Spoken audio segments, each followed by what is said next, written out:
One evening, Thomas brought his last train to the junction.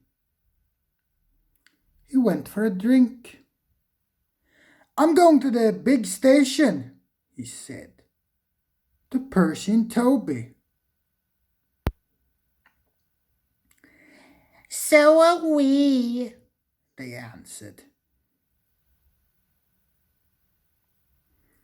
"Do you know," Percy went on, "I think something's up." Toby looked up at the sky. "Where?" "Down here," laughed Thomas. "How?" asked Toby reasonably. "How can something be up and down at the same time?" "Look," said Thomas excitedly. "Look!"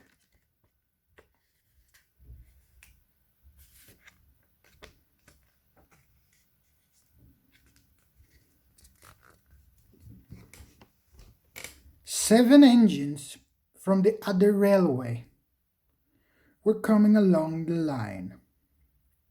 "Hello, Yinty," whistled Percy. "Hello, Pug."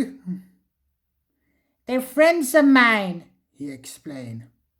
"I don't know the others." Yinty and Pug whistled cheerfully as they puffed through the station.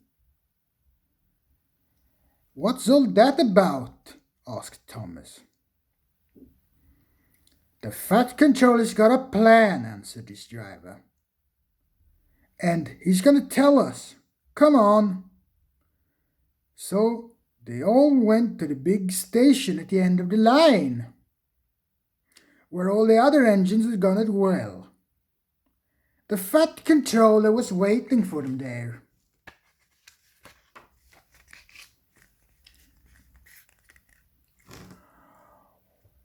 "People in England," he said, "have read about us in the books. But they do not think that we are real." "Shame," squeaked Percy. The Fat Controller glared. Percy subsided. "So," he continued, "I'm taking all of you to England to show them to the people. To show you to the people, I mean. Hooray, hooray, hooray, hooray, hooray, hooray, hooray, hooray, hooray, hooray. The engines whistled. The Fat Controller held his ears. "Silence!" he bellowed. "We'll start the day after tomorrow at 8 a.m. Meanwhile,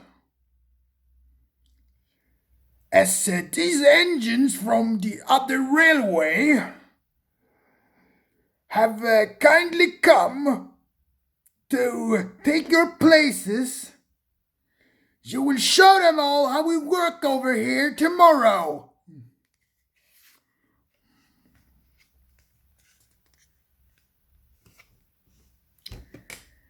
The next day, as Annie and Clarabelle were going to England as well, Thomas and Yinty practiced with some other coaches. Thomas was excited. He began boasting about his race with Bertie.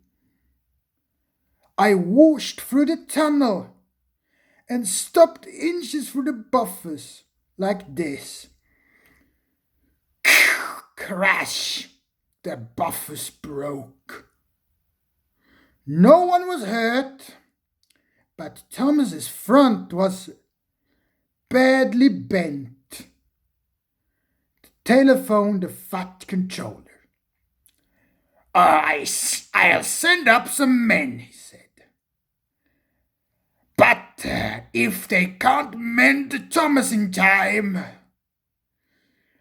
we will just have to go to England without him. Mm-hmm.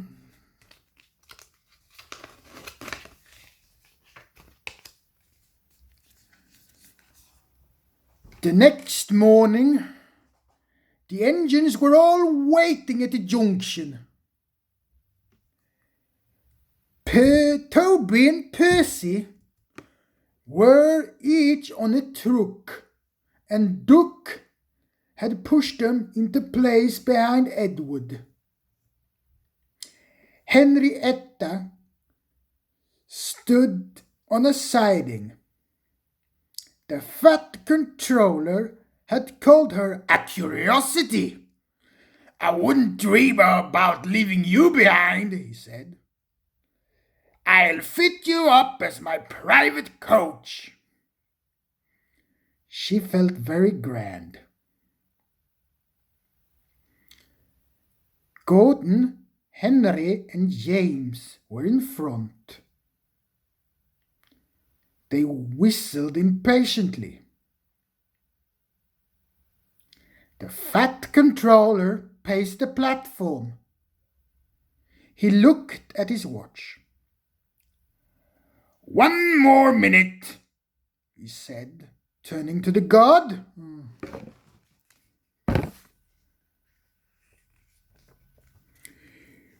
beep, beep, beep, beep, beep, beep, whistled Thomas and panted into the station.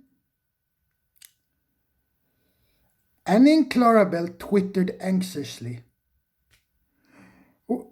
We hope we're not late. It isn't quite 8 yet. Thomas, the fat controller said sternly, I am very displeased with you. You nearly upset my arrangements. Thomas, abashed, arranged himself and the coaches behind Duke without saying a word. The fat controller climbed into Henrietta and the guard blew his whistle. The engines whistled. Look out, England! Shh, shh, shh! Look out, England! Shh, shh, shh! Look out, England! Shh, shh, shh! Here we come! Shh, shh, shh! Here we come! Shh, shh, shh! Here we come! Shh, shh, shh! Here we come! Shh, shh, shh!